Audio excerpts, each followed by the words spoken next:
We bought the UFC for $2 million. And sold it for? $4.025 billion. You know, I didn't grow up with money. We weren't rich by any means, but I knew I wasn't going to college. I knew that wasn't a reality, and I didn't really want to go to college. One of the things that I was very lucky in my life with is I knew exactly what I wanted to do.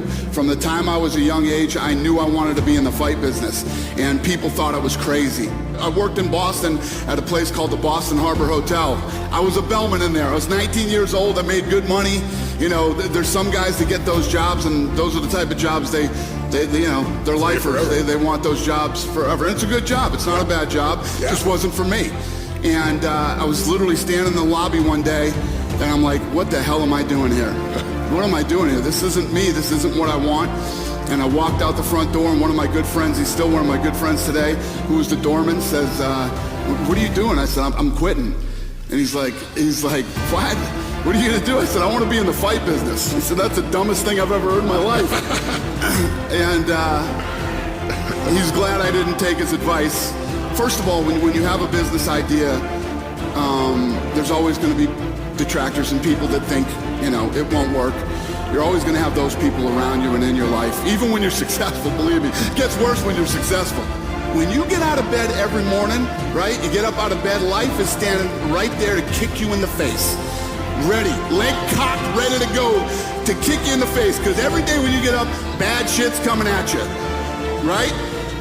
Forget about work, your personal life, everything. Car don't start, to this, to that. Life is ready to get you, you know? And you got to get up and you got to fight through that bullshit every day. You have to. You got to fight through all the shit that life throws at you. Then you get to a point where life's throwing a bunch of shit at you, now work's throwing a bunch of shit at you. You know, your business that you have to fight for every day. And you have to get up and you have to have that to get up and fight every day, man. Anything you do positive in your life and anything that's huge, it will immediately be surrounded by negativity, right? Immediately, get ready for it, because no matter how successful you become, one thing never goes away: negativity, haters. Their opinion doesn't matter. And it means nothing to you. It doesn't mean anything. It doesn't affect, unless you're the type, sick, twisted type of person like me that likes to let it fuel you. You let it, it's like your, you know, it's like your fuel. And other than that, it's useless. It means nothing. Do your thing. Stay on your course. Stay focused, and keep your eye on the prize, and everything comes together. I can't stand 3-day weekends. I hate 3-day weekends, man. I'm like, man, I want Monday to come again. That's how much I love what I do, right? So that should be, if that's not your mentality every weekend when you're at home, like you're dreading Monday, man, stop. Stop and get another job, because you're in the wrong place. That's not healthy for you.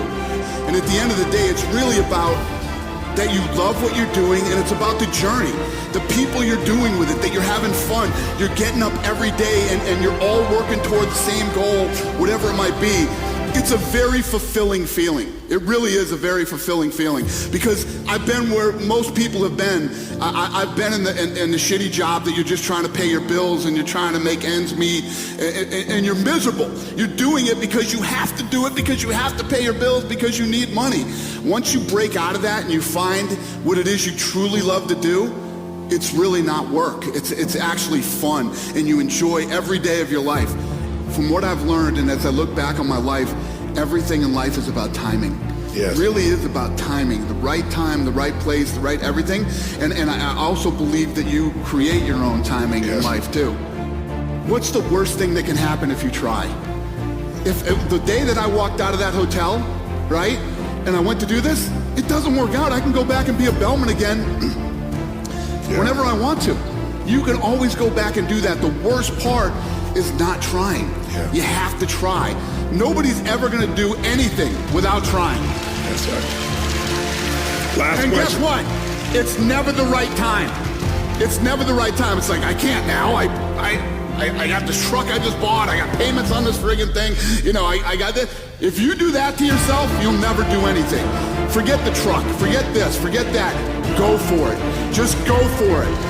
Believe me, I'm living proof that it can happen.